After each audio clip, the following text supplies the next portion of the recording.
Let's pray. Dear God, we do thank you for the blessings you give us each day, everything. Thank you for keeping us and everyone safe today. Help us as we make decisions about it, be according to your will. In your name, amen. Amen. Mark, you lead us in the pledge. Join me in the pledge, please. I pledge allegiance to the flag of the United States of America and to the republic for which it stands, one nation, under God, indivisible, with liberty and justice for all. Welcome, everyone. Thank you for taking your time to come out. If we would review the minutes, the last meeting.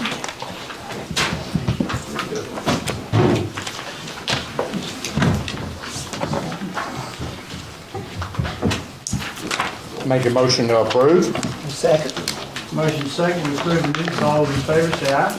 Aye. Opposed? Okay. Thank you very much. Moving to item 5, J.R. Yeah, Jason Holsclaw with Stevens and Taylor Marshall of Friday's, Eldridge and Clark are present to talk with the board about the bond pricing agreements and bond ordinances. I'll turn it over to you guys. Well, it's good to be with you. Again, Jason Holsclaw from Stevens Inc. Today, we actually offered your bonds, or what we refer to as priced your bonds. I know it's been a long go of it in terms of the election and the amount of time it's taken, but I have very good news to report today. As a result of the bond offering this morning, the City of Hope actually had orders over $120 million in orders for your bonds, for a total of the $31 million that was needed to actually be for your project. So at the end of the day, the interest rate that you guys will receive is a tax-free rate of 4.5%. And we have structured the transaction in a way that's exactly as what you've seen when we had talked about it in the months past in terms of what that would look like. We're projecting, based on current collections, that you would actually pay this off a little bit earlier than the stated maturity. We're projecting that it would pay off as early as 2044. So about 18 years, we're looking at a 20-year repayment term and about 18 years, or so, a little bit over 20, and then 18 payoff. If your collections continue to grow, as you know, it will continue to pay off even more quickly than that. So all in all, congratulations. Again, very well received today in terms of the amount of investors that wanted to invest in your city, again, to the tune of $120+ million that wanted to show up. So again, thank you for letting Stevens represent you in this transaction, and with that, I'll open it up for any questions that you might have. Just for your records, I've also put in front of you just some information about the sale itself, so if you wanted to take a look at that and just kind of look through it. It includes information about the bonds that were offered, the transaction, as well as what the estimated annual payment will be. Jason, I don't know if it's not in here, but you may have one with you, and I think you may have a PDF of it. I think I sent you a PDF this afternoon. Okay. Could you explain that there's one sources and uses chart that you do in the construction funds, and maybe share that with the board? Yes, so we can display it for you right up here. Okay, gotcha. Yeah, if you remember when I came before you last time, we talked about preliminary numbers, and then we had the sources and uses of funds. I don't know if it's in this particular presentation, but the sources and uses of funds, it's just like what it sounds like. How much money do you have coming in, and how will those monies be spent? What you're looking at after cost of issuance, the municipal bond insurance we discussed, etc. You're going to have deposited into your project construction fund on the day we close $3,325,000 for the fire project, and then $27,270,000 for the park improvements. So all in all, that kept us under the cap that was authorized in terms of where the voters had agreed to let you go forward with in terms of what those numbers would look like. And that sources and uses is broken out in the numbers we provided to your administration. I apologize, I may have sent the wrong thing to there. Well, this here that you see before you, this is a snapshot of the post pricing, and this reflects how many orders that came in today. So you can see here, we received $128,730,000 worth of orders for $30,995,000. All in all, when we restructured or repriced, is what we refer to it as, because of the amount of orders that came in, we were actually able to lower your interest rate slightly But in all, it's $31 million that you'll have, that you were borrowing in terms of your principal amount that's there. But you can see, obviously, very well received, a lot of demand for this particular bond issue, even given the volatile market that everybody, I'm sure, has seen related to tariffs in the news and all the other economic data that has been coming out. So again, congratulations. And Jason, also, just to let the board know, there's a document that looks like this at your station. Oh, yes. And in this document, it has that sources and uses of funds on page one. That's correct. So you can see how that works out.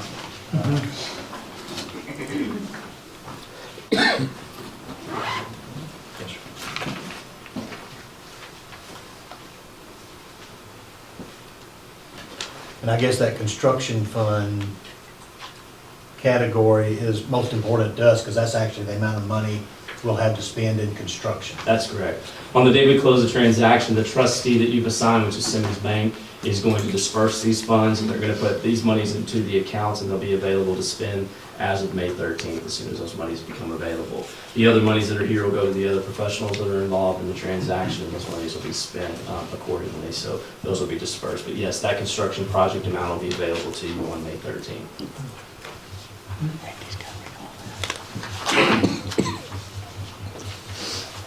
And Jason did provide me, and it's probably in this document somewhere, five cities that had fairly recently done bond issues, showed us where they were related to their fees and where we are related to our fees, and I think we're in the wheelhouse of the average.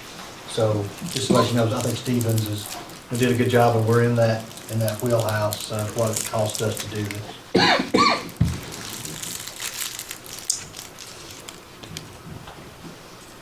So if there's no other questions, I'll turn it over to the man of the hour, which is Taylor Marshall from Friday Firm. He's going to talk through all the legal documents, and we'll go from there. Thank you. Yes, sir. Well, Jason gets to deliver all the good news, and then you got to hear from me. There's 30-page that's on your agenda tonight, which I'm not going to read line by line. Well, I can, but we might be here a little longer than tonight. Well, you do the first reading, then Randy can do the second. I have read one of these in full, by the way. It's about an hour. Good evening, Taylor Marshall with Friday Eldridge and Clark. It's good to be before you all again. Jason and I were talking on the way down, and I think that we had our first Zoom call on this project. It was snowing in 2024. It was January or February 2024. So we've been working on this a long time. Congratulations on getting to this point. We've gotten the bond sold, and this bond ordinance is the last official act of this board that needs to take place before we can move to a closing on May 13th.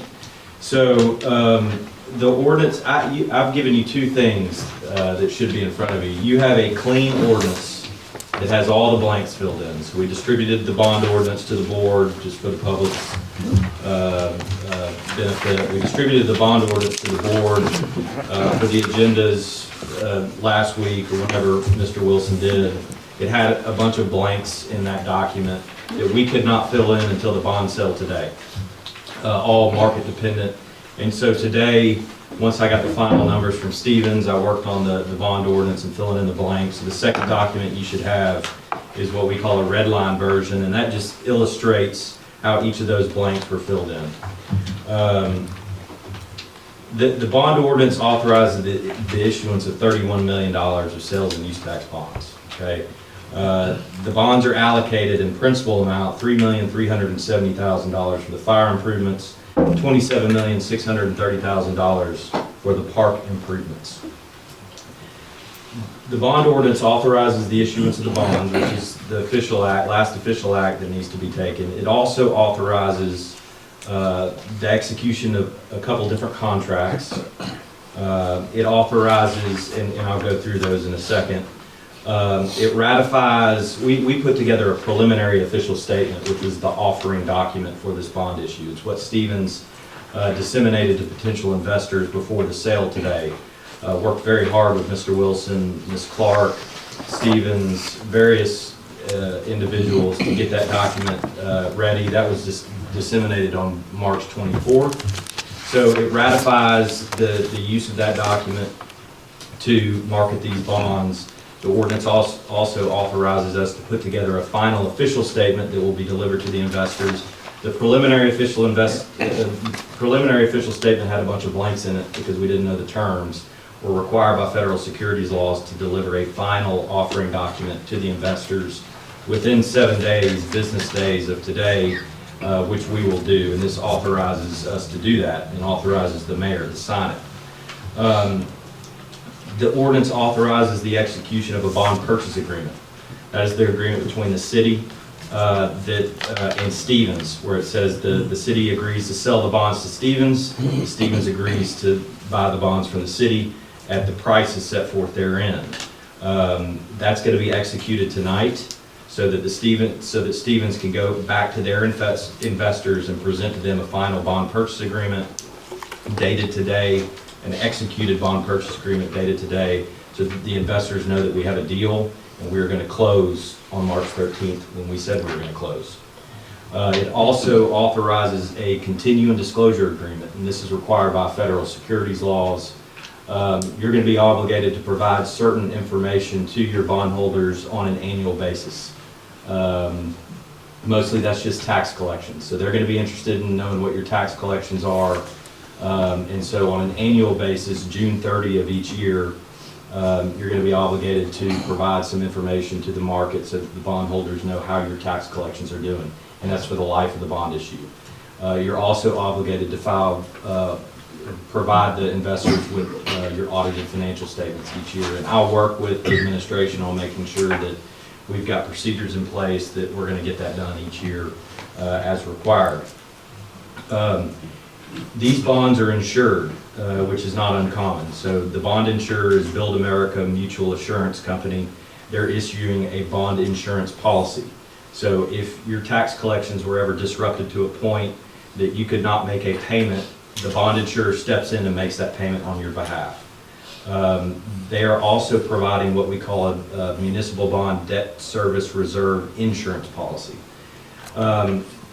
It is customary for municipal bond issues to have a reserve. It's either funded with cash or it's a reserve policy like we have here. If it's funded with cash, you got to borrow the money and set it aside. Here, you have an insurance policy. That debt service reserve insurance policy is going to get hit first before the insurance policy. That reserve policy is in the amount of 1/2 of the maximum annual debt service on your bonds. And so up to half of a payment, you have that policy sitting there ready to make up any shortfall. If it goes above and beyond that policy limit, then the insurance policy comes in and so that's part of the reason this document is so large. I mean, there's a lot of provisions that deals with insurance, a lot of provisions that deals with these various contracts and documents. But in addition to that, it deals with the flow of funds, both at closing and how the tax collections come into the trustee. And I'll start with the tax collections first. The tax collections, the taxes become effective April 1st. And so you're going to begin getting, you won't, but the city would start getting collections in June. Those collections are going to come straight to Simmons Bank as your bond trustee, both from the bond tax, what we call the bond tax, 7/8 cent tax, and the operation and maintenance tax. If you recall, under state law, the bond tax can only be used to pay debt service. It has no other legal purpose. The operation and maintenance tax, they're pledged to the bonds. And so both taxes will come into Simmons Bank as trustee each month. Each month, Simmons Bank will take what it needs from the bond tax to make sure it knows that it can make a payment. Okay, and then within 5 business days, if it does not think it needs that operation and maintenance tax to make up any shortfall in collections of the bond tax, it will release that tax back to the city. That tax is to be used to operate and maintain park and recreational facilities, primarily the park center, or the community center. And so that's how those taxes are collected and then distributed. So we'll be working with Simmons Bank, making sure that Mr. Wilson knows all the various accounts, and then the operation and maintenance tax will have to come back into an account that you can either set up with them, or you can set up, with another banking institution to be used for those authorized purposes and parts. At closing, all right, on May 13th, you'll get, as Mr. Holsclaw stated, the purchase price of the bonds will be paid to the city. Cost of issuance, all the various insurance policy premiums, all the various things that have to get paid will get paid. And then the money will go into 2 separate construction funds at Simmons Bank. So when you start getting invoices in for these projects, you will fill out what we call a requisition form, excuse me. You'll have 2 different forms for the 2 different accounts. And so it can be done 2 ways. You can either pay the contractor directly with funds of the city and be reimbursed from the trustee, or you can just attach the invoice that needs to be paid to the requisition form, submit it to Simmons Bank, and they'll cut the check directly to the contractor. And so that requisition form, we set it up to where it's going to be signed by Mr. Wilson and Ms. Clark. Yes, sir.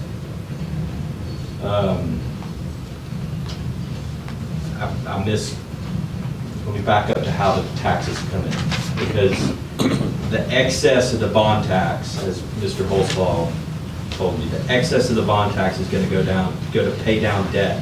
We project that happens semi-annually. And so each 6 months, you're paying down principal from the back end with excess collections of that bond tax. And so your trustee's going to be doing that for you automatically, so you don't have to worry about any of that. There's a lot in here. If you want me to go over anything else, that's a very high overview of what you got in front of you, but happy to answer questions, or if you have particular sections that you flag that you want me to go through in depth, I can certainly do that. Taylor, I think the board may like to know that, and correct me if I'm wrong, but I think in 2025, there's only an interest payment, correct? That's correct. Our principal doesn't start until 2026. That's correct. And if you actually, it's December 1, 2025, you have an interest payment due. But if you look over on page 3 of the clean copy, and maybe page 3 of the red line as well, that's the maturity schedule. So principal is paid on each of these years on June 1, starting 2026. Some of those maturities down at the bottom, we call them term bonds. It looks like they're balloon payments. So you go from 2036 to 2038, but there is a sinking fund payment of principal in 2037. It's just how they market these bonds. Jason could tell you better about that than I can, but just know that principal will be paid in each year from 2026 to 2048, but it begins in 2026.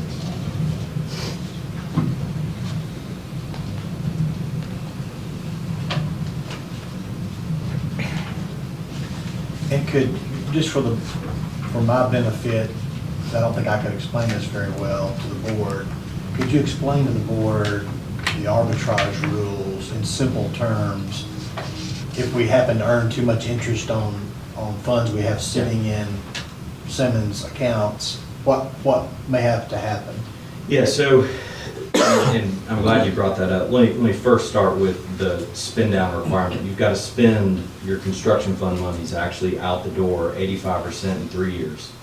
And so that's an important, that's something that a lot of issuers have struggled with over the years with supply chain issues and whatever, but we've got to get this money out the door. We can't sit on these funds. But the investment rules from a tax exempt bond standpoint, you can invest your construction fund at an unlimited amount for 3 years. Okay, Mr. Holsclaw said the yield on these bonds, 4.5, let's call it 4.5%.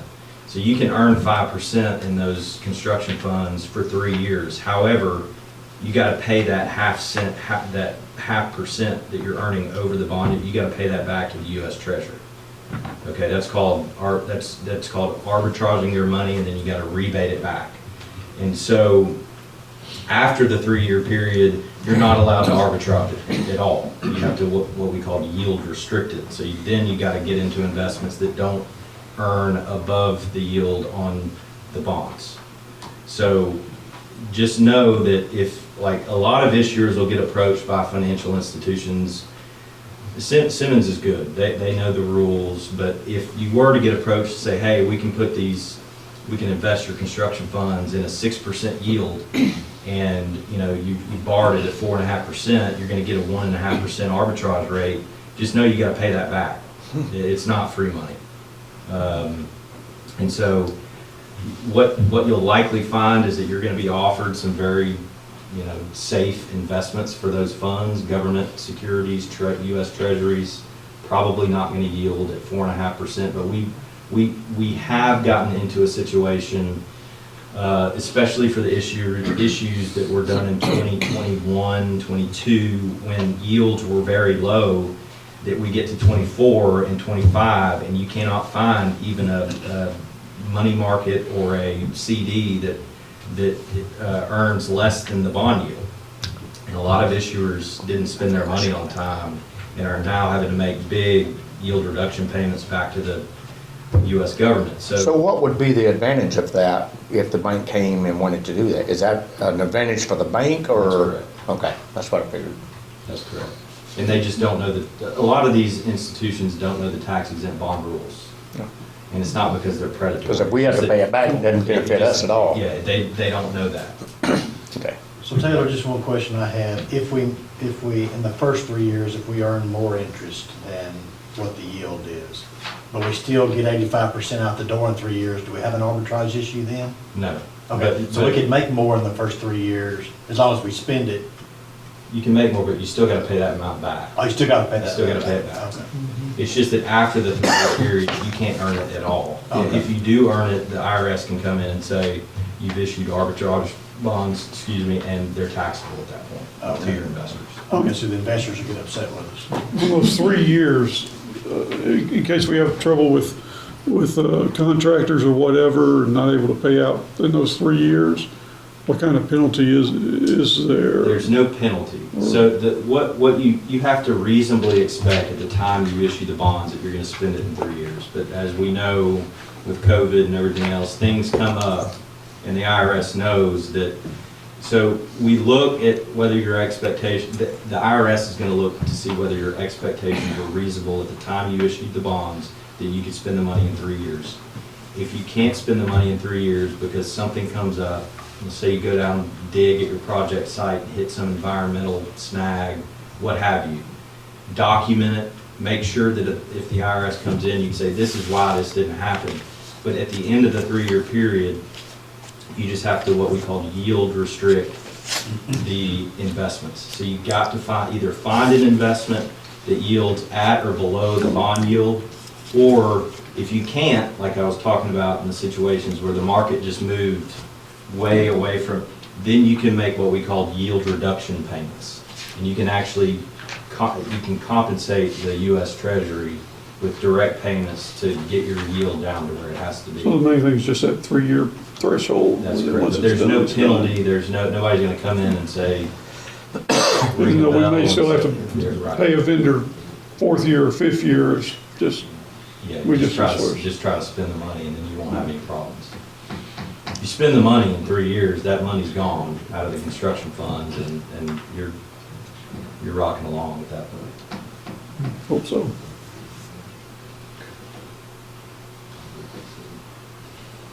And while we're talking about IRS stuff, there's private activity rules too that apply to your bond issues. So you have a limited amount of private activity that can take place in these bond finance facilities. Now you got a community center that you're going to build. You cannot put, and this is a bad example because it's not like, you can't put a Starbucks in there. You can't put a McDonald's in there. And so I know you're not going to do that, but the rules do apply to nonprofits, any non-governmental entity. So if a nonprofit comes to you and says, hey, we want to rent, the facility, for a year, and we're going to do all this stuff with the youth, that may not work. and you need to call me. We get tons of these calls, does this work? And there may be a way that we can make it work, but just keep that in mind. Would you say that one more time? Yeah. For me and Summer to pay a little more attention to what you just said. Yeah, so there's private activity rules that are, apply to your bonds for the life of your bond issue. And so when you have a bond finance facility, you cannot let, a non-governmental entity cannot have rights to use it, it cannot lease it, it cannot do certain things. I mean, there are rules on management contracts, if they were gonna manage it.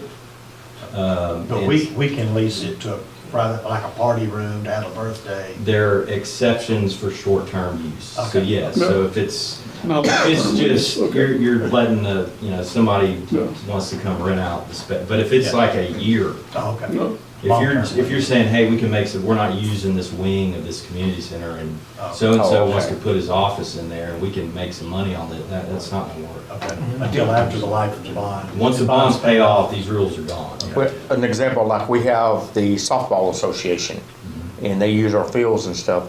What if a swimming team comes in, they want to do spring and let's say fall, but they're not a nonprofit and they're not a private entity either.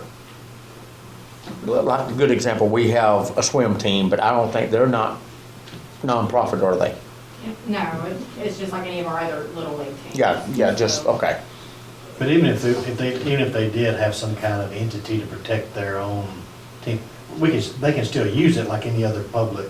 They can use it just like the public can. What I often, and this is not to be cute, but what I often advise is just don't enter into a contract. Gotcha. I mean, if it's just a, hey, we want to use it, and you're saying, yeah, I mean, the space is open, go. But once they have a contractual right, where they could go to court and say, no, we've got a lease, we've got a contract, this is ours, that's when it becomes an issue. But it doesn't prevent us from charging a fee. We have a fee rate or daily rate. But these are all things that I'm gonna be here for. So Okay. I know Mr. Wilson will call me, text me, and say, hey, we got That's this. true, it's year to year. I'm happy to help going Oh, forward. we can make it 9 months. Thank you. Clear as mud. Any other questions from the board? I think we'll be learning as we go on a lot of this. Yeah. I appreciate the work. So where do we go from here? If we could get a motion to suspend the rules and read by title only. So moved. Second. If we could get a roll call vote. Yeah, I'm down. Steve Montgomery, Aye. Mark Ross, Aye. Reginald Easton.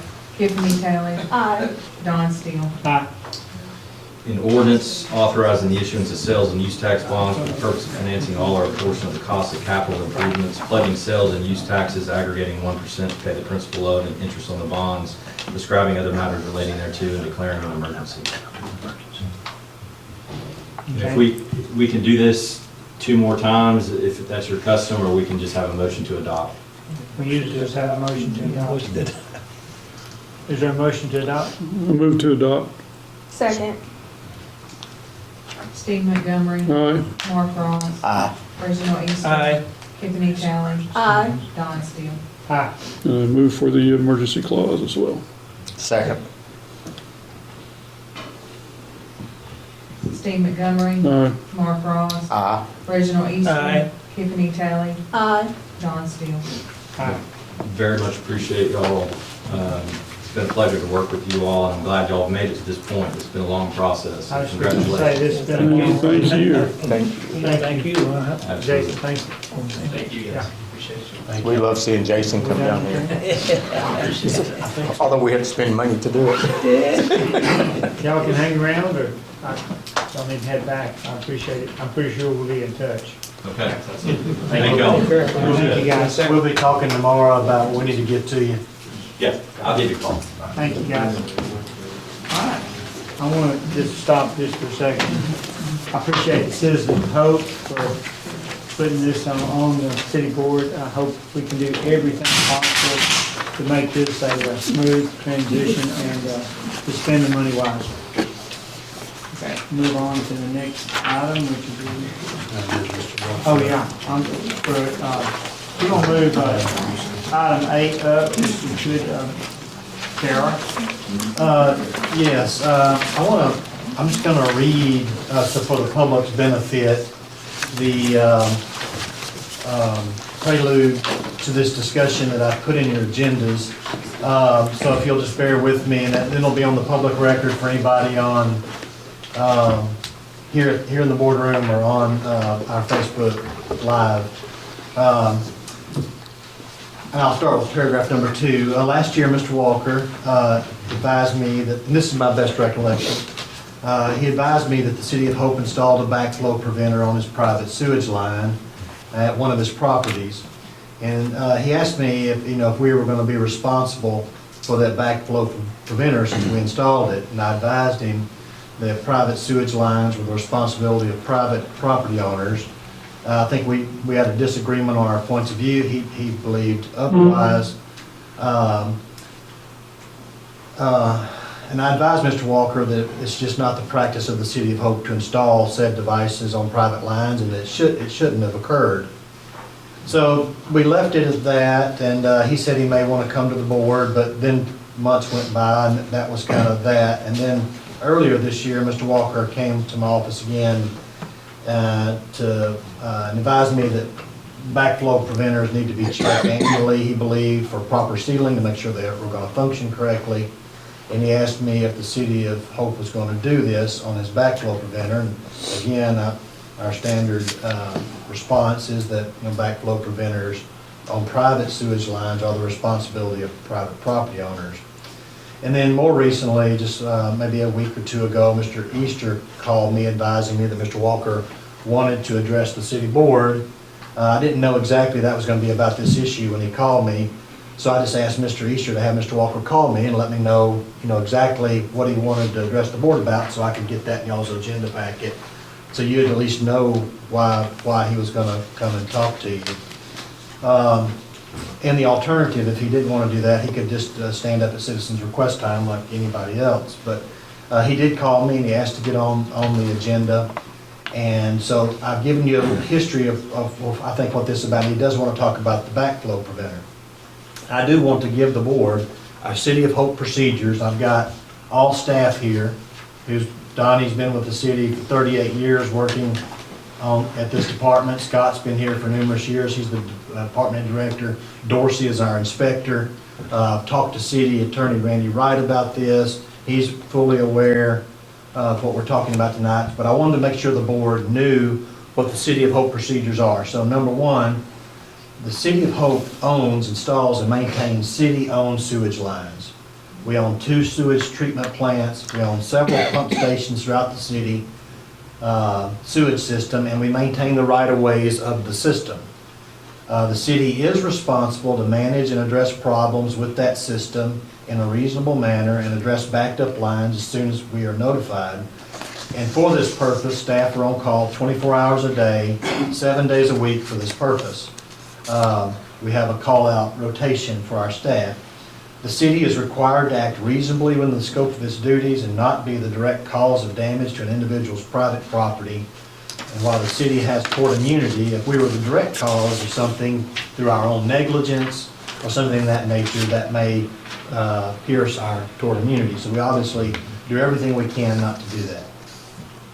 Individual homeowners or businesses own, install, and maintain private lines from the point of tap or the edge of the roadway if the tap is actually under the roadway to their home or business. The City of Hope is not responsible for that.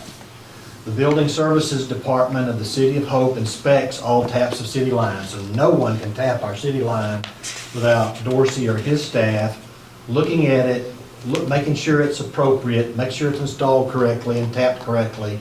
So that's what he does. That's his role in this piece. Taps are conducted by city staff, so we do the tap, or we allow certain licensed plumbers approved by city staff to do those taps for us. But in any case, whoever does the tap, us, our staff, or a licensed plumber, It is all inspected by city staff. And the reason we allow licensed plumbers to do it at certain times is because if our staff is all tied up and somebody needs a tap, and it's gonna be 2 weeks because we're in doing all this other work, and they're wanting this stuff done, we have approved licensed plumbers that we'll allow to go out to do that. And then however, it has to be inspected by us. And that is a fee paid to there's a tap fee required for citizens to pay to the City of Hope for all taps. If the tap involves a street cut, the City of Hope staff conducts the street cut, and we charge the private property owner a fee for that service. With respect to new construction, so let's say somebody wants to come build a new home in the City of Hope. Before all the plans have to be provided to our building services department. They go out and inspect the property. They make sure that this new house doesn't build in a manner that's lower than the upstream manhole from that house. However, they can't prevent the person from doing that. If a person insists on doing that, hey, that's my private property, I'll do with it what I want to, then what we do is we require them to install a backflow preventer at their cost. We do not provide that backflow preventer because they're choosing to intentionally build a home that's lower than the system that was installed years and years ago. And they bear that risk, but we make them, we will not allow them to tap a line without installing that backflow preventer. Now that gets us to old properties, because many houses were built kind of before a lot of this stuff was in place. So that's why we have a special rule for that. So when the city becomes aware of older homes that have private sewage inflow points below that grade of protection, below the level of the upstream manhole, the city advises a homeowner to hire a plumber to install a backflow preventer. And in that case only, we provide the backflow preventer. But the private property owner or their licensed plumber has to install it. The City of Hope does not install it. Now, in this one particular case, as Donnie can attest to, he's been the supervisor of this crew for a while. In 38 years, this is the only time he knows of that they were told to install a backflow preventer on a private property line. I don't know why that happened. I can't answer that question, but it did happen.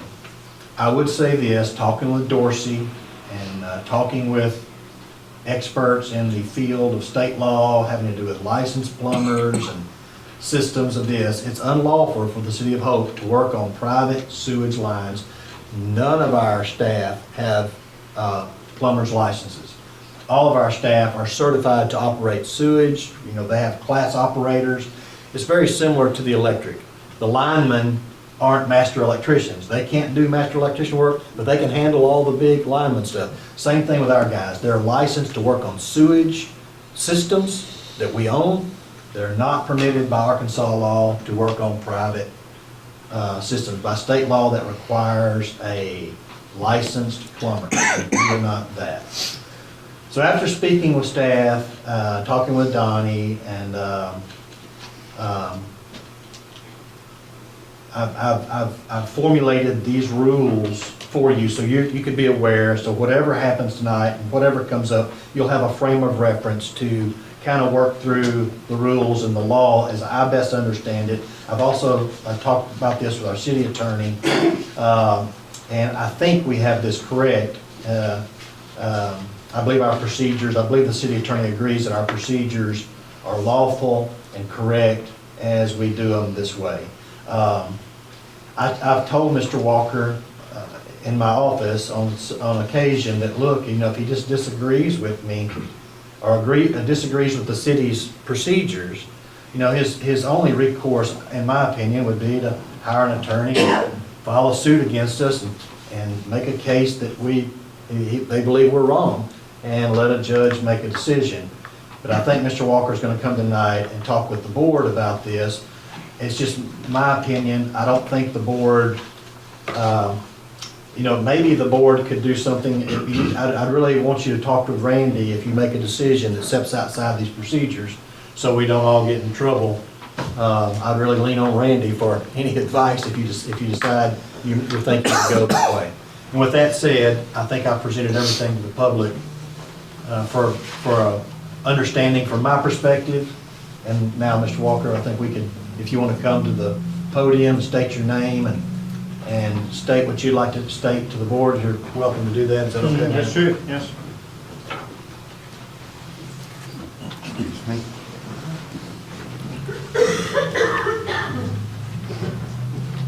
My name is Willie Walker. I'm a resident of Holsclaw, Arkansas.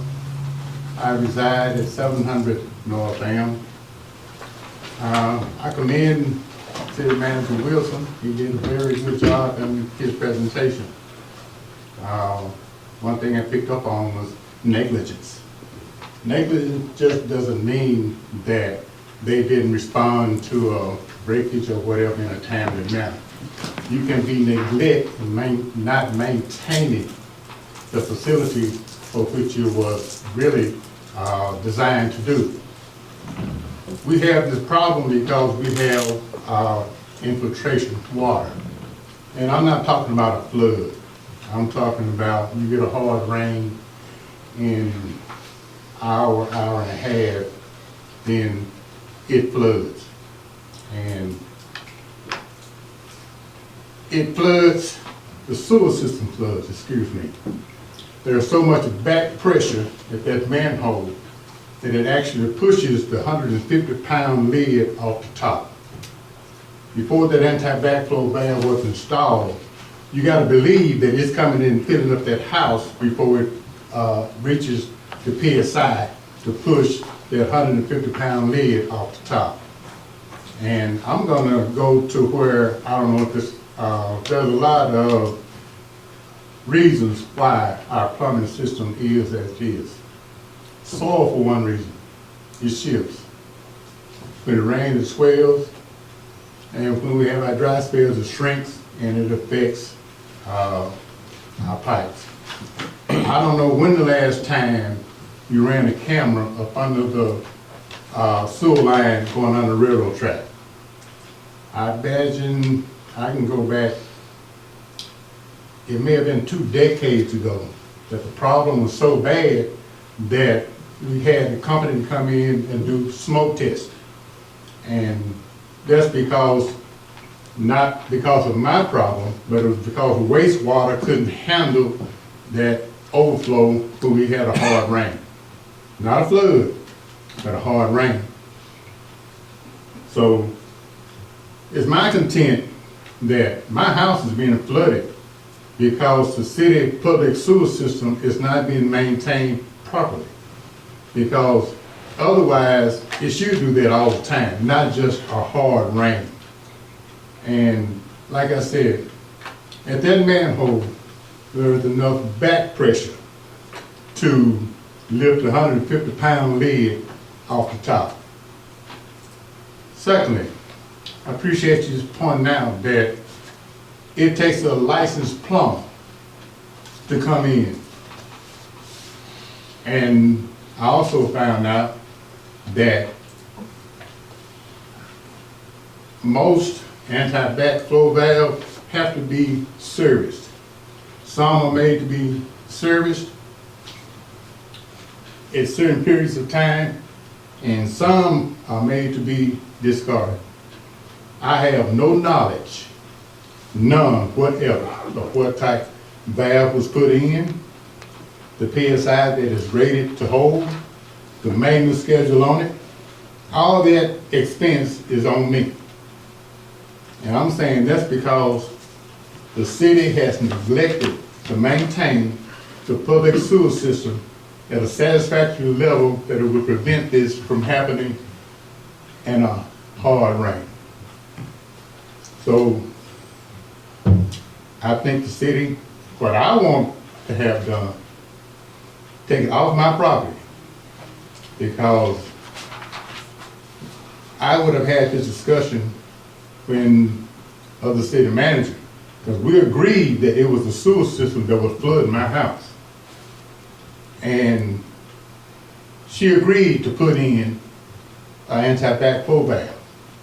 I'm assuming that it's going in the right of way. So if there's a problem, the city can come in and maintain it. But she put it on private property, knowing that it becomes my responsibility. City got more money than I got. And I think it originates with the city. And I guess right now, I about done said it all. Except one last thing. I think it should be taken off my property and put in the right of way and the city maintain it. And irregardless of what y'all, it does matter what you vote on. I'm pretty sure it won't be tonight. But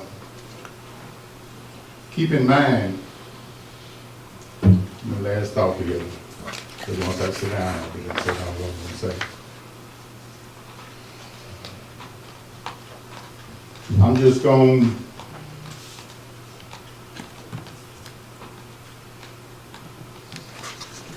I think I'm correct. I'll put it that way. Because I think I've laid my case out as well as I can. But I think it is the city's responsibility because in neglecting the public sewer system as designed to be, y'all failed. We failed. And this is not only just this board, it goes back 50 years. But the burden of that shouldn't be placed on my back. And the last thing I'm gonna say is, if I was gonna put it in, and the way it was put in, I don't know who instructed them to do it, but I'm gonna put it in to where I got easy access to it, especially if I'm gonna have to maintain it. You know, it didn't make sense to me. I think it was done out of spite. And I think it was hurry up and done, and before I knew anything, they had already started on my property. But I came to the board before, and I disagreed with it. I said, I'll be back. And I felt like it was time for me to come back before there was a problem. And I'll wait on the city manager to get back with me, but y'all decide. Thank y'all. Thank We you. have some staff here that may want to address some issues that they may be aware of. I have a question. Do we have any, what is it? Is it back or black? Because it says black. Backflow. Black Backflow. flow preventers Backflow. in right of ways. No, ma'am, because most of our right-of-ways are under the street, and they're much larger than 4-inch lines. And if you put it under the street and it fails, you know, you won't even know that it failed. And you'd have to dig up the street. Y'all want to comment any on this, or does the board have any questions? When we had put that in, that was Yeah, come up if you would. Just state your name. Donnie Mallett.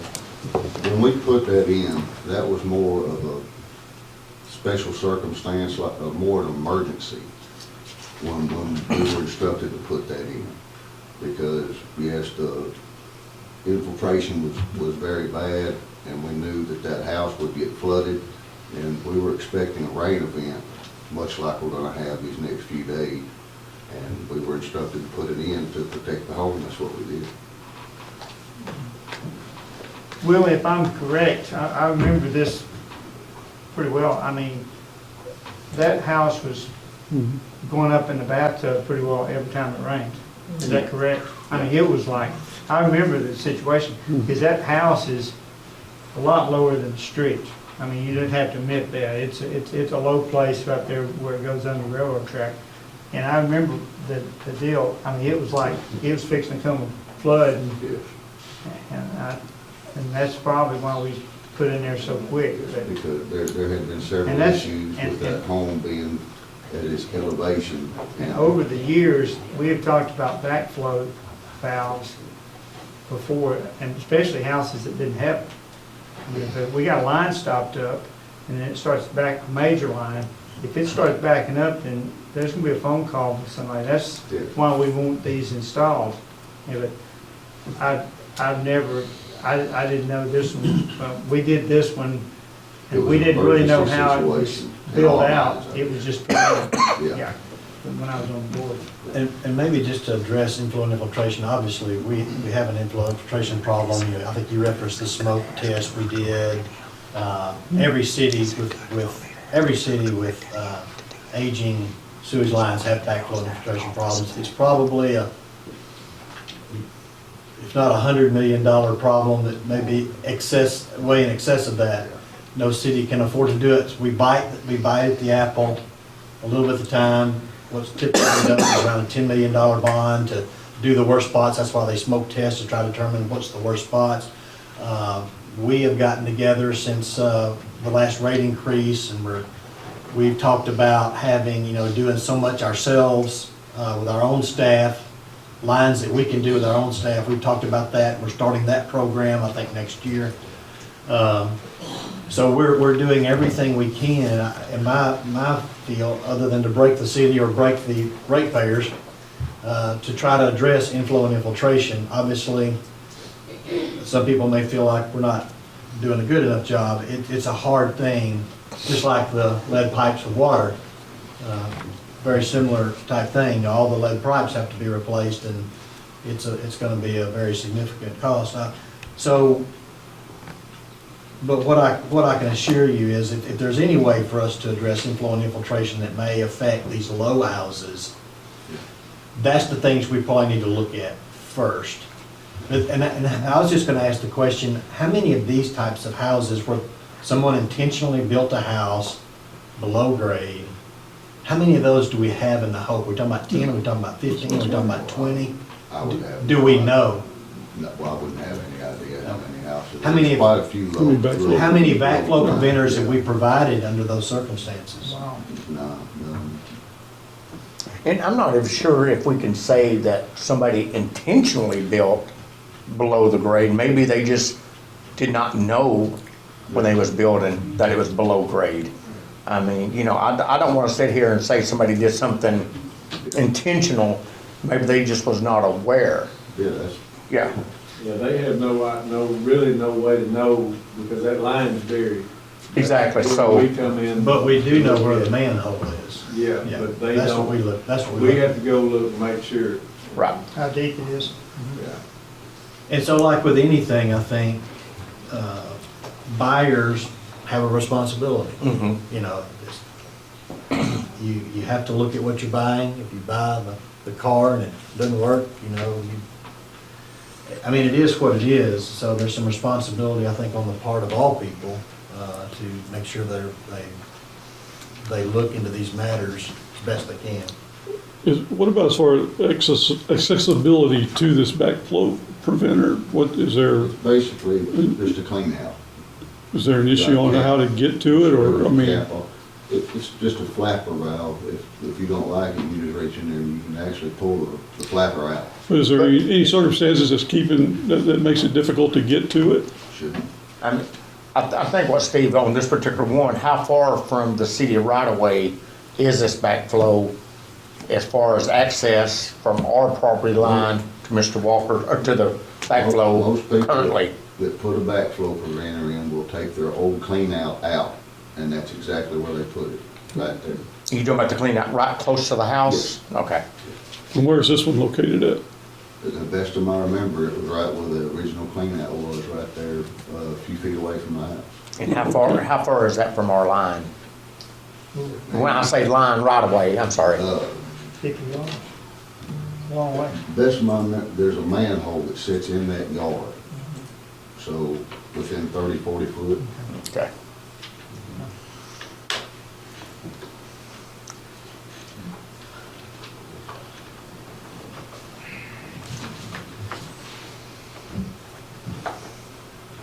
Well, like I say, we've talked about these since I've been on the board a bunch of times, and it's usually the responsibility of the landowner to maintain and install. So the way I look at it, Willie, you got a free one.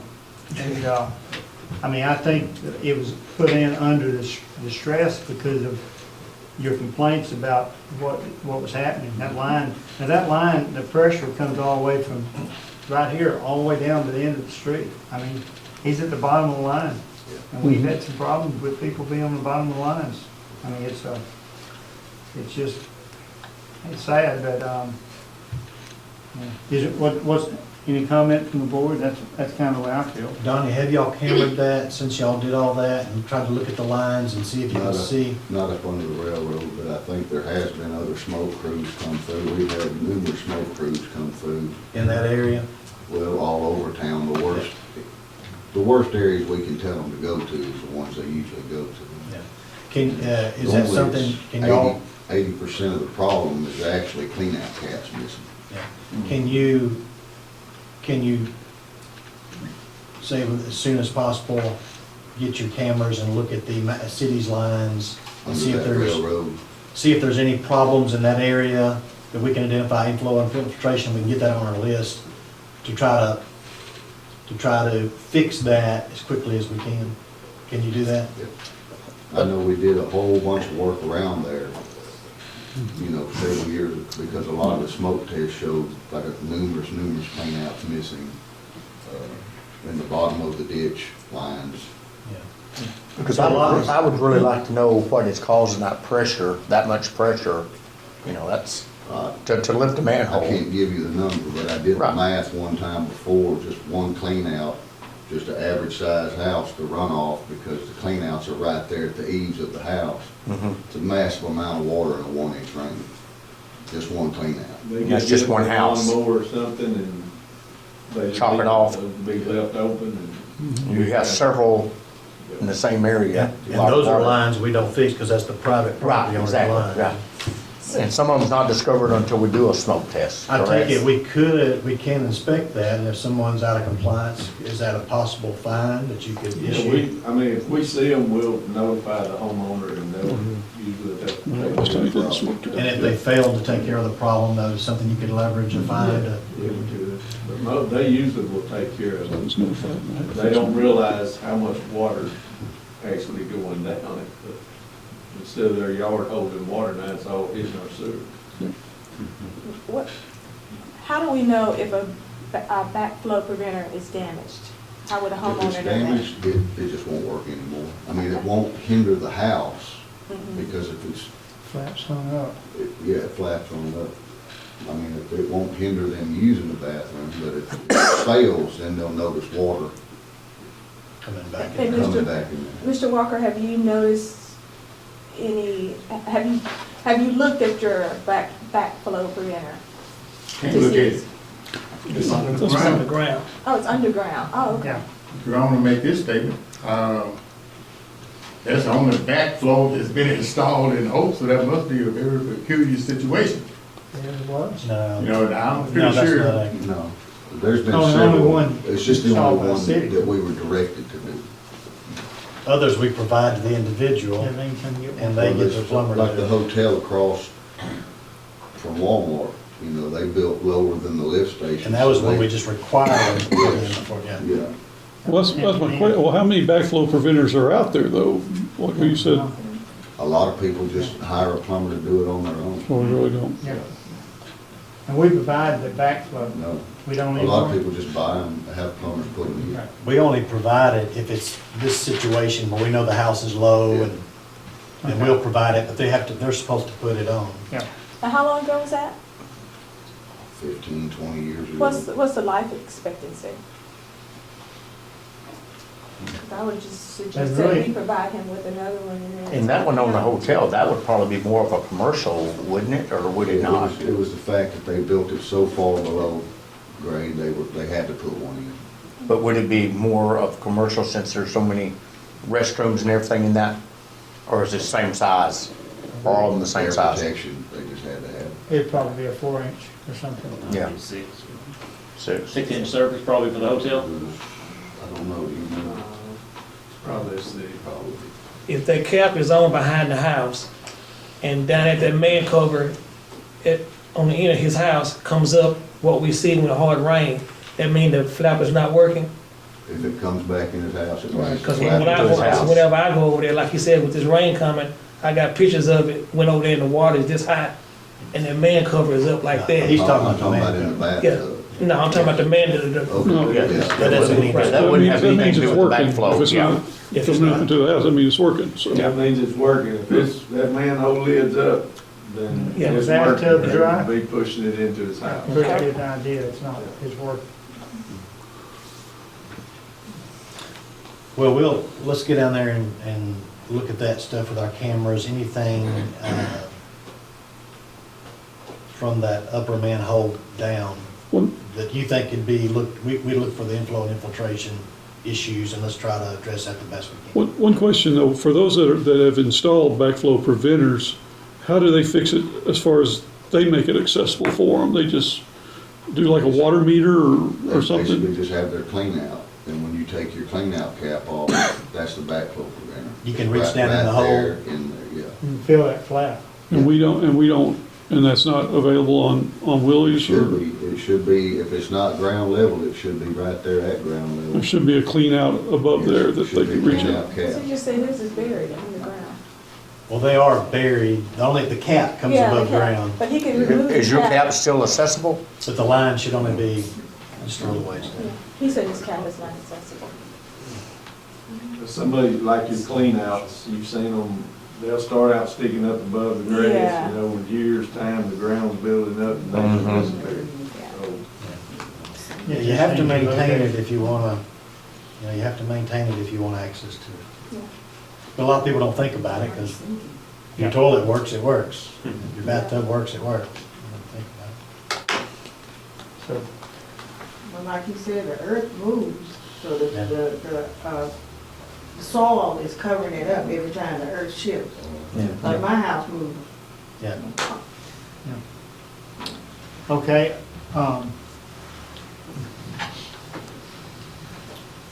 any other questions from the board? No, Randy, you wanna?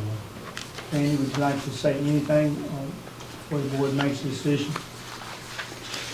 The only thing I'd say is, the city cannot, from a legal standpoint, get into the tapping on near the house. You can do it at the right of way where the city is. I think that's the way they do it.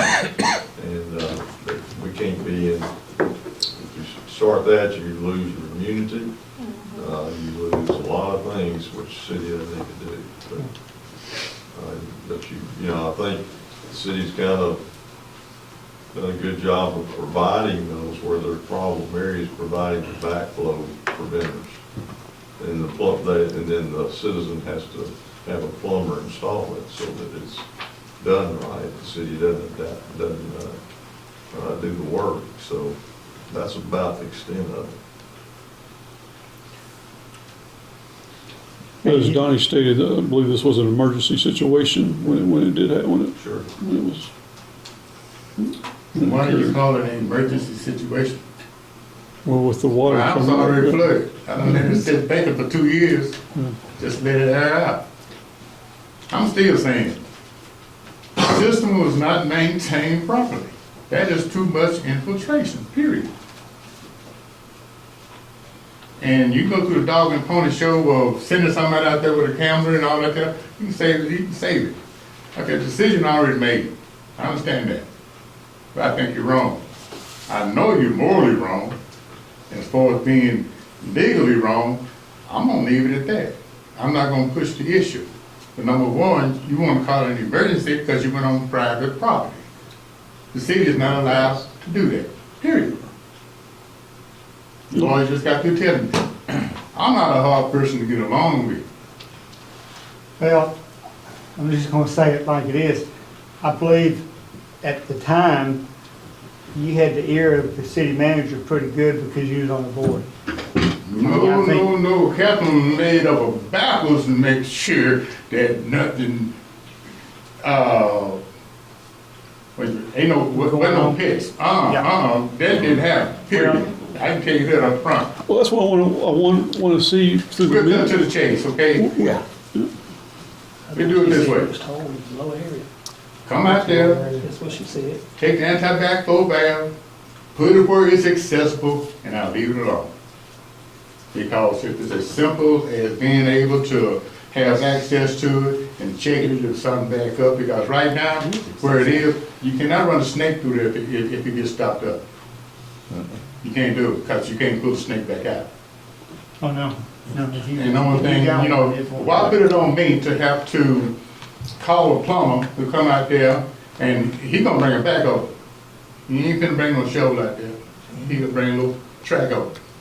And make me pay all that expense. It was not an emergency. My house was sitting there vacant. And Catherine put that deal in, because I'm thinking it's gonna be installed in the right of way. Because I know the city is not supposed to go on private property, period. So I'm assuming that's where the anti-backflow valve was going. And it wasn't until, well, it was put in, I'm exaggerating, 3 o'clock in the morning. I mean, it was put in right quick before I even knew it was installed. Because I would have objected before they, if I had known they were going to put it there, I'd have objected then. Can we go and put one on a backflow on our side? I don't That think is- we've that ever is put one not- out by the street. Yeah, that's not That's what I typical. asked earlier. Yeah, that's, Okay, I'm listening and understanding. state, Oh, Marshall, Sorry. right? okay. And here's my thing, I mean, I don't understand a whole lot about a whole lot, but I'm saying that if it was an emergency and nobody failed to get with Mr. Walker that it was gonna be on his property, and Mr. Walker wasn't aware how to maintain it, do we, the city of Hope, don't feel like we should right the wrong, move it off his property? And then let the brother go ahead and do what he gotta do to keep his own sewage going.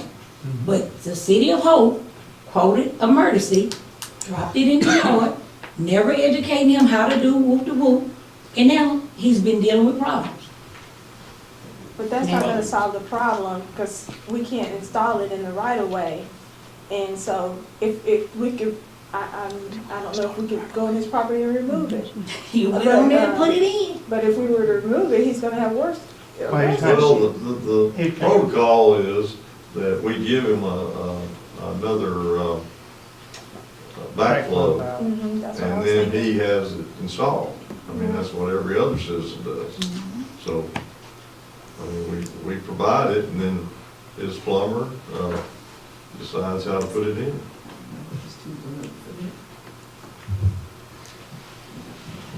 Think the city of Hope owes something, because you go on mine and do something, and I don't know how to maintain it, we got a problem. You know, if you gonna do something to mine, let me know how to keep it up. That way, we can all be in the same pot.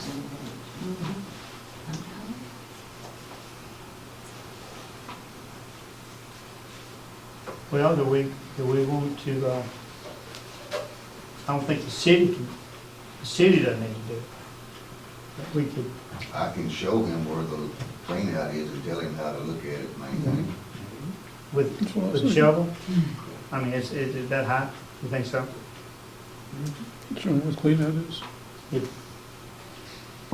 What about that, Willie? If we show you where it is and show you how to maintain it? If it's like that deep, I know what you're thinking. You're thinking it's deep, but it should be. It shouldn't be that It deep. should be like that deep, shouldn't it? Within 12 inches. If he can show you and y'all can inspect it, and then if something needs to be done to it, then you can come back and we can take this conversation farther. But I've got one in my house, and it's so industrial built. I don't have to worry about it not working. It seems to work fine. But I didn't know you could inspect them if you go on. But what's the will of the board? Where do we need to go with this? Said he wanted moved off his property. Well, We can't, I'm just wondering what he said. we can get somebody to move it. Yeah, we If can. you We can take have- it off, it's gonna flood his house. Yeah, Yeah, but I think, yeah. We could take ours away and then you could install one. You want us to just get our property off your property? Is that No, what you I want? want you to do right. Well, we're gonna go get it and take it, and then you can put your own in. What's causing the problem, I have no control over it, none. Yeah. And y'all keep talking about the elevation, what is the elevation? Well, Because you have plenty of manholes that below this manhole here. So elevation has nothing to do with it. It's the fact that our sewer system has so many cracks and holes in it. When there's a hard rain, it floods my house. Now, how is that not on the city? If you maintain those lines as you should not have that much infiltration going in those lines. You're gonna get some, but you shouldn't be getting that much. So how is it not on the city? I understand that my line is a lateral line and that the city don't do anything until, well, it's paved, until it goes under the pavement. It's the property owner down to that point. Keep people looking at the clock, so I ain't gonna hold y'all no longer. I'll let y'all make y'all decision, and I'll let you get with me, Chief, after you get with the board.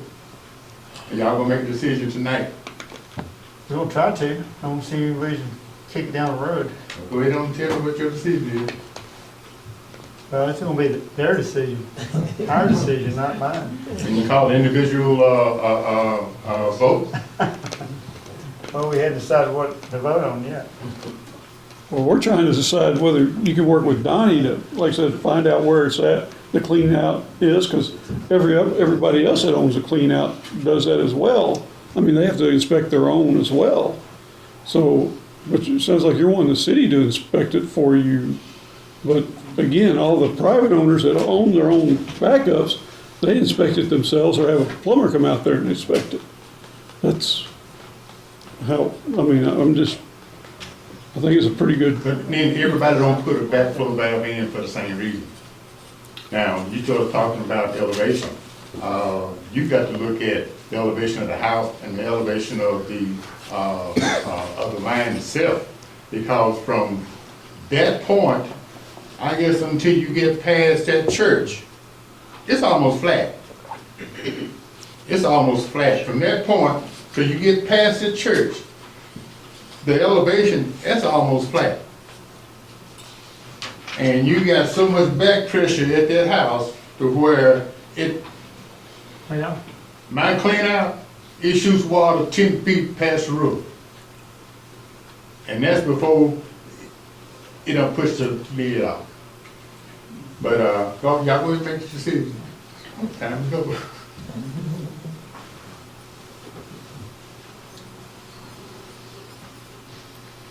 Well, my decision would be for, like I said, city sewer to work, I mean, water folks to work with you on finding it. Locating it. Locating it. Checking to see if it works. Yeah. And if you're not happy with the way it looks or not working correctly, then I think you need to put another one in. But and that's the way I look at it. I mean, it's because of all the years we've had houses flooded with sewer backups and stuff, we never compensated. I mean, so. Maybe just let the citizens know, some sewer backups are, I'd say the majority of sewer backups are caused when our line gets stopped up because people are putting in their toilets or their drains materials that aren't conducive to the line. So if you take 100 people on a line, they all start many of them are flushing the dude wipes or the baby wipes or pouring grease down their sink. That grease builds up on the line, it narrows the line, and then these wipes come through to stop it up. And then that's when they have to come out and clear it up. Yeah, and that's when we look at it, somebody complains, hey, you got waste spilling out of the ground, it's coming out of a manhole. Hopefully not a house, but a manhole. So we rush down there with 24/7, middle of the night, we go down there, we find out what the problem is, we think we have a stoppage, we run our camera there and see it if we can. If not, we start snaking it or start using a water, some kind of jet machine to try to jet it out and get it loose. Just a couple of weeks ago, we had a complaint. We found that a tree root had gotten into the line, and over the years it had balled and balled and balled and created a knot inside the line. We had to dig down, had to cut the line and splice a new piece of line in because it was just that much damage to it. But that's what these guys do every day. If somebody complains to us that we've got backflow or we've got something spilling out or something's coming up 10 feet high, they ought to be getting with us and let us come out and check our lines to make sure that something's not stopped up, that we have it flowing as best we can. And yes, there are inflow and infiltration problems. I'm not denying that. Some of those inflow problems are private lines, like the staff was telling you, and some of them are going to be lines under the ground. But like I said, replacing all the lines under the ground is a very, very expensive project, but we try to figure out, okay, what's the most critical? Let's do the most critical first and do the other ones as we have time. And that's not always an easy thing to figure out. What did that smoke test cost us? What did we spend out of that $10 million? Numerous $100,000. Yeah, several $100,000 just to test to find out where that is. I mean, it's not an easy thing. Donnie, how many issues have we had with them backing up into houses? I mean, how many calls do we get a year? Since I've been city manager, I know of one. Right. It happened out at, I got a call and we went right out, and Donnie and the team went right out and found stoppage in the main line from baby wipes and other things, and they cleared it up and it was good. But we also learned, hey, your house is lower than the nearest manhole, so it's running out into your bathtub first before it's running. So we provided the backflow preventer, and they got their plumber to come put it on. Yeah, because I know we had one problem over off Dodge Street. That's where, I think that's where we're talking about. Yeah, Over there, and it kept backing up. We had one by the old radio station too. And a lot of times people will do like a little remodel, tear their bathtub out and they'll put a handicap shower where it's just level with the floor, so you have nothing to hold it, where that bathtub's gonna hold a little. See that, yeah. Okay. These guys do a great job, because when it's raining, they're out trying to see if they see water going in the ground, they mark it, and then they're back over there after all that's over and digging it up, trying to fix it. And once Donnie goes out there with that camera, we might find out one of our main lines is broke or something. I mean, maybe that's part of the problem. We don't know until you run a line. Okay, if it's the will of the board, let's let Donnie meet you over to Willie, get you located for him, so he tell where it is, and then we'll make sure it's working, and then Willie, you can decide if you want it. It's working. I know it's I working. haven't had any problems since it was installed, but I know that what little knowledge I've gained from looking it up, that they have to be maintained periodically.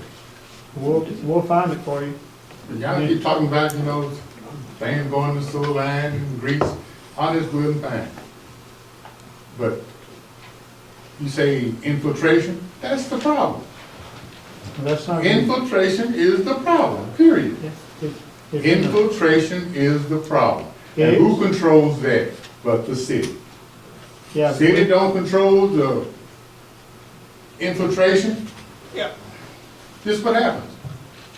No, And I am not on the elevation, I can't be below because the sewer line is steady going in the other direction. So I got to be higher up here than where it's going. Yeah. That's common sense. Well, just on the infiltration. And the bottom line is, it is the infiltration that's the problem. Well, inflow can be an issue of the city, but it also is an issue of private lines. I think that's what staff's trying to say. Well, it's been an issue ever since I've been on the board. We've been trying to fix sewer lines. So we'll take a look at it. All we can, and see if we can figure out where any excess water is coming. That's all we can do.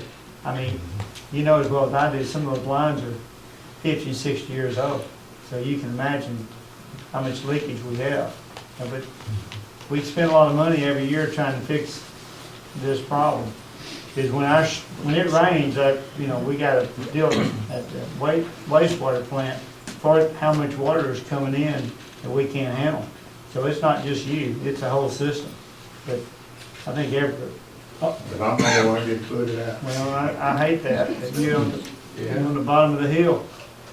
No, that has nothing to do with it. I wish y'all could talk about elevation because. Willie, The sewer line- now Willie, the sewer- you remember, came over to your house. I think every 10 Just the feet, water. that sewer line needs to drop about at least a half a boat. Okay, so if you take it from where that, manhole is, and how far you wanna go to where you still got to drop every 10 feet about a half a boat, Yeah. just to get a flow, period. So when you start talking about elevation, that's irrelevant. We had You might be some, talking about the land, but that's when it comes to where, not the sewer line, but it's the elevation where the house is that is causing it to flood. But the elevation is not causing that house to flood. What's causing the house to flood is infiltration from the sewer line. So y'all can vote on what I want done to just put an end to this. If he come out, we find the deal, and he tell me, exactly how I need to set it up to where it is easy to get access to. okay. And then we'll check it, and then if you don't feel good at that, you can get a plumber to come out and check it. Well, But at this point, Donnie look at it, at this point, you can't do anything. It's on private property. he can find All it. he can do is come out and show me, what's what. That's it. Yeah. You know, cause, I'm gonna try to get at least that out of y'all. That's what. Oh, yeah, no.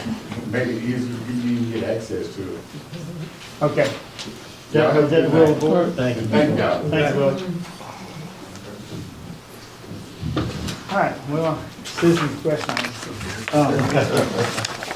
Let's see, we'll move back up to the rezoning.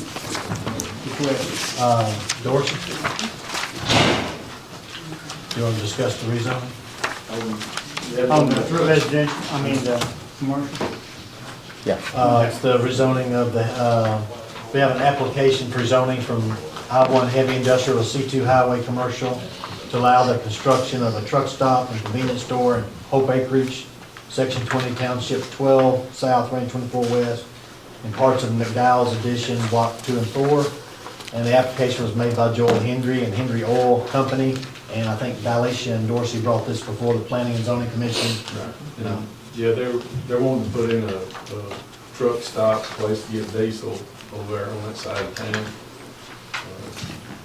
Really hoping that they get it done quick. Yeah. It's kind of limited on places to get diesel, especially if you pull in a trailer. Have they indicated how many pumps they're talking? I think he said four. Four. Is it gonna be overnight parking? Yes. Four or possibly more when they get their consultant to come out and take a look at it. He said there's a lot of Is it gonna be acreage diesel there, so only? maybe more. Or both? It's gonna be diesel, gas with a little store. Okay. Truckers. Had no complaints, everybody was Oh, I think it's a great place for it. great. Mhm. We've talked about it. Somebody else has talked about that before. Yeah. Planning and Zoning recommended it to the board for a motion. Okay. Can we read it? Yep. All right. Bypass. You ready? Okay. It's just not fair that a bond attorney can come in I here.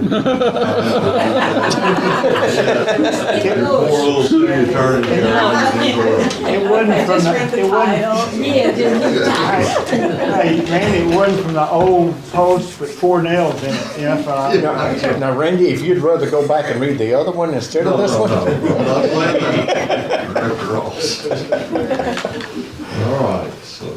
Here we go. This is an ordinance to rezone a portion of Hope Acreage in the McDowell's addition to the city of Hope, Arkansas, and for other purposes, whereas after due notice is required by law, the Planning and Zoning Commission of the city of Hope, Arkansas, at the time and place mentioned in the notice and in the public hearing, heard all persons desiring to be heard on the question, and whereas after said hearing, the Planning and Zoning Commission of the City of Hope, Arkansas voted to recommend that the said rezoning be granted, and whereas the Board of Directors of the City of Hope, Arkansas has determined that rezoning of said property from the current classification I-1 to the new classification of C2 would be appropriate, now therefore be ordained by the Board of Directors of the City of Hope, Arkansas. In Section 1, the following described real property in the City of Hope, Arkansas. To wit, a part of the northeast and a part of southeast northeast of Section 20, Township 12 South, Range 24 West, said lands encompassing all of lots 1 through 16 and 25 through 32, and parts of lots 17 and 24 in Block 2, and all of lots 1 through 16 and 33 through 40, and parts of lots 17 and 32 in Block 4 of McDowell subdivision in Henderson County, Arkansas, and being more particularly described as follows. Commencing a 3/8 inch rod found from the northeast corner of the southeast northeast of Section 20, Township 12 South, Range 24 West, and running south 89 degrees 41 minutes 24 seconds west, 299.16 feet along the northerly boundary of the southeast northeast to a point on the westerly right of way of State Highway number 29, leaving the 40 line running its south 24 degrees 15 minutes 17 inches seconds east, 82.09 feet along what said westerly right of way of State Highway number 29 to a half-inch rod found, this point being the point of beginning, continuing then south 24 degrees 15 minutes 17 seconds east, 119.72 feet along said highway right of way to a 1/2 inch rod found, running this south 24 degrees 15 minutes 25 seconds east, 88.20 feet still along the highway right of way to a 1/2 inch rod set, running this south 65 degrees 4 minutes 54 seconds west, 35 feet to a 1/2 inch rod found, running this south 24 degrees 14 minutes 25 seconds east, 212.1 feet to a 1/2 inch rod found on the southerly boundary of Lot 1 and Block 2 of McDowell subdivision, running this south 65 degrees 46 minutes 35 seconds west, 266.67 feet along the southerly boundary of said Block 2 to a 3/8 inch rod found from the southwest corner of the same, running this south 65 degrees 36 minutes 20 seconds west, 339.59 feet, crossing a platted street and running along the southerly boundary of Block 4 to a 1/2 inch rod found, this point being the southwest corner of said Block 4, running this north 24 degrees 11 minutes 49 seconds west, 420.43 feet along the westerly boundary of Block 4 to a 1/2 inch rod found, leaving the block line run thence north 65 degrees 40 minutes 51 seconds east, 640.75 feet back to the point of beginning containing 6.013 acres more or less, is hereby rezoned from its current zoning classification of I-1 to the new zoning classification of C2, and the zoning map of the City of Hope, Arkansas shall be amended to reflect said changes. Section 2, all ordinances in conflict herewith be and the same are hereby repealed. And Section 3, it being determined by the Board of Directors of the City of Hope, Arkansas, that this ordinance is necessary for the public convenience, health, safety, and welfare of emergencies hereby declared to exist. And this ordinance shall take effect to be in full force from and after its passage and approval. Hey, Gerald, put that map back up there, can you, that property? I got one question, just quick. Is that where the hotel is, right there, where it cuts back in on Hazel? Is that? Hotel's down here. Hotel's down here. Why didn't it square? Is somebody else own that property? Highway Department. Own that? Access. Oh, is that where the little road is? Yep. Okay, I just wondered what that That's cutout the entrance was. to it, yeah. Okay, yeah, I was figuring say somebody owned that, they. Actually, no, that little road's, there's a interstate, yeah. Okay, y'all heard the reading of That's tree covering up in the middle. Yeah. That's where Carter's, Mercer Carter had this building. And the other road goes to the, Any other questions? Y'all okay? Is there a motion to suspend, is this commercial? Yeah. Motion to suspend the rules? So moved. Second. Steve Montgomery. Aye. Darrell Ross. Aye. Reginald Easton. Aye. Tiffany Talley. Aye. Don Steele. Aye. Motion to adopt? so moved. Second. Steve Montgomery. Aye. Mark Ross. Aye. Reginald Easter. Aye. Tiffany Talley. Aye. John Steele. Aye. Motion to adopt emergency clause. So, second. Steve Montgomery. Aye. Mark Ross. Aye. Reginald Easter. Aye. Tiffany Talley. Aye. John Steele. Aye. Thank you very much. What's the time frame on that, anybody know? You good? He said he still has some work to do, like I said, he's got consultants coming and taking a look at it. He's out there, like I said, they're out of Nashville. I know the family up there, but, Okay. Moving on to item 7, Union Pacific. Yes, sir. Our Hope Depot, which is right there near Tailgaters, or the intersection of Main Street and Division, it sits on the right-of-way of Union Pacific.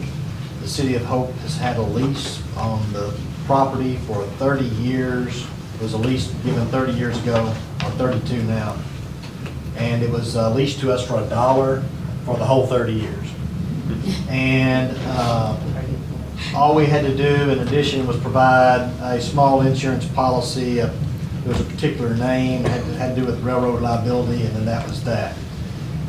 Now, they don't do 30-year leases anymore. Now, 30 years later, the lease is $2,590 a year with a 3% escalator each year. And if you look at on your lease, you should have a lease agreement. But the problem with this lease is, and I've talked to Randy about it, is Exhibit C requires us to do commercial general liability, business automobile coverage, then they talk about workers' compensation. I don't know if that would be an issue or not. I don't know why it would be. We have that. But typically, you know, when I talk to Randy about it, typically we do not purchase general liability because it could pierce our tort immunity. Not that that's a hard thing. I mean, they just get the value of what the liability insurance covers, and I guess that would be that. The problem is, I think it could increase litigation. You know, anytime you have a big insurance policy that may attract it. This just seemed to me to be overkill on the part of UP. So I talked to them, and they said, well, you can do other things. And they put letter K in these other requirements, but this is a worse requirement. It does allow us to self-insure and only provide railroad protective liability. Railroad protective liability was what was provided in the first one, supposedly. I've never seen that policy. Maybe it was done years ago and then neglected to get done, but they would say we'd have to self-insure them for the same amount that would cover under these general policies. Of course, we couldn't do that. They could break the city if someone came and sued us. That just doesn't work. So after making my complaint to UP about the way that was worded, I think that was just the communication spigot turned off, and maybe I didn't handle that so well. I've talked to Randy about it. We're concerned, but if you want to keep leasing the property, it looks like we're going to have to do this. I did reach out to John, Randy, just an email, said, John, is any other city experiencing this? Because I know there's other little cities. He says, I seem like I've heard about this, and I've got a couple of ideas, but let me get with Jason Carter and see what he thinks. And he's supposed to get back with me, and then I'll inform Randy of what they say. I guess I'd recommend tonight just making you aware of this, and let's push this down the road until we get some other answers. I can give Randy some more information, a decision can be made, at least the way Randy would like to advise the board. We can find out more about that. Yeah, Bring it back. I'd recommend calling the other places in Arkansas that has it, that they stop and see, what are they doing? Because somebody's been down this road. So it is a problem. Right now we have to do some repairs on the Amtrak platform, but UP will not, and we have to have a flagger from UP before we can do it, and UP will not provide the flagger until we get this resolved. So we're just stuck in the middle of, we're being squeezed. Yeah. How many crossings they want us to close to do this? That's what it usually comes to. Yep. If you were closed Is that why they're stalling on that track now? Because they can. But if you allow me just a few more weeks, I think I can get Randy more information and we can talk more about it. I think Randy could then tell you what his advice would be to the board and then y'all can move forward. Okay, let's move on to item 9, firehouse. We just want your permission, guys, to apply for the firehouse sub-grant. We've done this several times, we've never got it. So we'd like to make an application. I think we can go as high as 50,000, but they've all told us if you stay around 25, it's a better chance. We would stay in the $25,000 range. And though he wasn't sure exactly what he wanted, there's a list of items that you have to use it for. PPE is one, so he's thinking he'd probably use it for PPE. And all of his PPE is going out of service, I think, in 2026. So if we could get the grant, this would help us. Okay, is there a motion to apply? So moved. Second. Motion second. All in favor, say aye. Aye. Okay, good. All right. City manager's report. Just wanted to let you know, we're in the process of sending an official letter to Windstream. I think I mailed it the other day, certified mail, return receipt requested. You know where the Hope Public School District Administration Building is. There's a Windstream box where they cut our sidewalk and the concrete is falling in all around the box. We've had our street department communicate with them over the past year. They've told us twice that it's in a work order, but it's never getting done. So I got with Randy and we drafted a little letter. Randy signed it, and we've sent it to them to give them notice that you got to get this done within 60 days to receive the letter, or we intend to start levying fines against your company. That would require filing some suit, I take it, and going down the road, but we're hoping that little shot across the bow may get some, maybe get some leverage to get that done. May 6th, I just wanted to let you know, we're gonna have Bill will be here to talk about the Recreation Aquatic Center. I have a couple of design plans for y'all to look at and for y'all to chime in and give your points of view about. Also that same day, Jeremy will be here to start discussing the tennis pickleball designs, and he'll have those for you to look at and see what you think. I also wanted to let you know we're working on another legal letter on our franchise fee to WECO. WECO is not paying our franchise fee. They believe they are that the law does not allow us to charge them if they are a video service provider for providing non-video services. We've talked to the league, we've talked to Randy, I've talked to Jason Carter with AMPA. I think it's our opinion that we believe they're just interpreting that incorrectly. So we're trying to negotiate, we're trying to share our points of view together and see if we can reach some kind of consensus.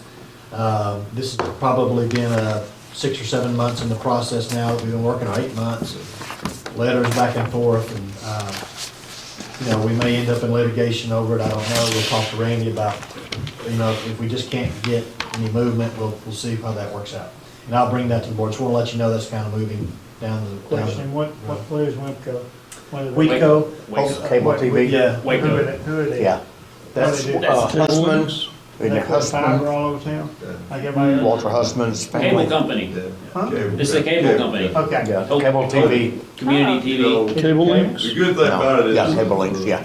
the municipal league is supporting us 100%. I mean, we've been going step to step with what they've talked about doing. So, we feel pretty good on what we presented to them. It's not the cable company, what? Cable Because links. cable links pays us. Yeah, well, cable links is the same. It's owned by. So it's Cable TV. some, Independent industry? well, it's, WECO is where we send the registered agent letter to, and also Valor Communications of Texas. And they have a firm out of Washington DC, a law firm that represents them. That's who we're discussing this back and forth. But is that part of the Walter Husband family? Well, WECO is, Yeah. but that's not what this is about. Okay. Okay, sorry, go.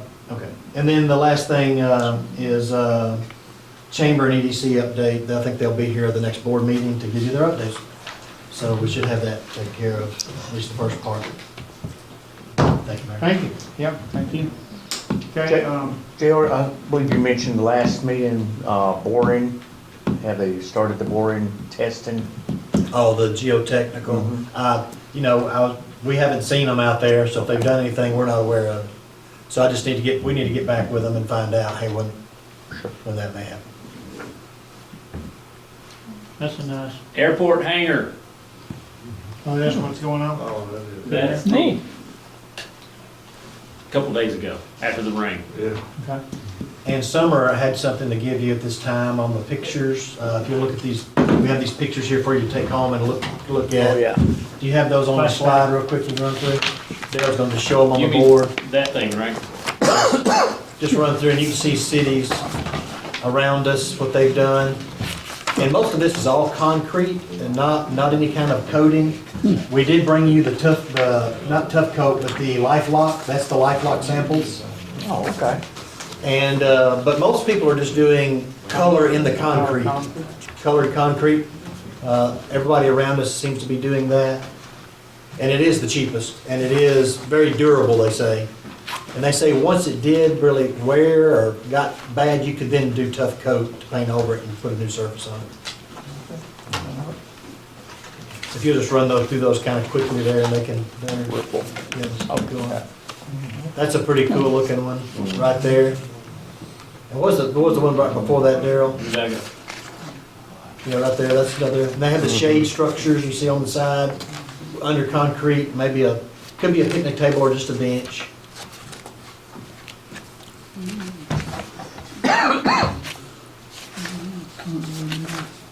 And, show them the Ashdown one and Prescott one if you see it, they can't really read that. There's Prescott. Those Prescott's. I can zoom in and move around if you want to look at it. Yeah, Ashdown had that frog. That's all I think. Is it toward the beginning or end? Are we past it? Yeah, I think we already passed it. Rural, southeast, Springdale. Okay. That's Springdale's. And it also gives you the square footage area on the side, so you know, they go down from. Ashdown, okay. Yeah, there's Ashdown, that's a 5,100 square foot. Ooh, that's big. One, I think the Prescott one was 3,500 or 3,400. What was we talking? Difference in sizes. What was we talking, Summer, do you remember? Approximately? When we first started these conversations a couple years ago, when we were going for the matching grant, we started at 2,500 square foot, and that's kind of what we applied for each year for the grant, 2,500. This whole packet is actually the company I've worked with for the past few years that have tremendously helped me with the grant, the pricing, the renderings, the sketches. So this company is based out of Northwest Arkansas. It's a family company that's been here for 40 years. So they've been great. They also help us with a bunch of our playgrounds. They do playgrounds and splash pads. So we just wanted to show you the packets of the people I've been working with previously. And both of these companies shared with me an idea that we haven't done before, but maybe it's legal. I talked with Randy, and I'm just not used to it. They say what a lot of cities do is they just say, we want you to build us a splash pad and we're gonna pay you X amount of money. Then they design the splash pad around that money, all the vendors. So you wouldn't see a difference so much in cash, maybe a few dollars. But what you'd see is a different design. Then you could pick the design. Now, if that's, they say they do it through, they do that through a request for proposals. That's the way they do it.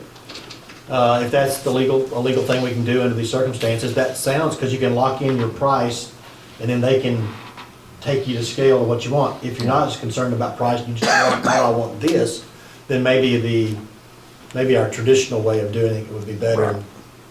This really kind of depends on what the board wants to do. If that's a legal thing, that's a little new to me how to do. We typically do RFPs for services or architectural services, legal services, and I guess this may be what they're thinking of this process. We haven't really done it for construction. We've usually used for construction, we usually use the bid process. Okay, well, we'll look forward to the presentations. And they're not gonna come and present anything more on this. This is just, they wanted to show you their designs. Whenever we decide, when the engineer puts out whatever we want them to put out, they'll they'll place their Match it up. RFP or bid on it. Yeah. Okay. Also, they will design like the other company to fit our space of what we can have in that space. They will. So if we, whatever we put in our specs, they'll meet our specs and make their proposal. Okay. Yeah, so they didn't present and design one to hope. If we go competitive bidding, somebody might also take their design, so they're waiting for the competitive bid process, and they want to make it unique towards hope. So that's kind of why they go through the other way, we give them a price, and they kind of customize it to our space and what we would want. Okay. A lot of decisions being made within the next 6 or 8 months. Yeah, May 6th, Jeremy will be here, and I think we'll start locking in on some of these decisions so he can decide how to put this out. Okay. Okay, anything else? No, sir. Anything from the board? Decision request? You're happy, aren't you? Still, I have nothing. We're talking about splash pads, you're already happy. No, I'm tickled pink. I just want to know how what you going. I'm very grateful. Okay, well, I guess I'll let y'all go home. We're done. We thank you. Yeah, one thing.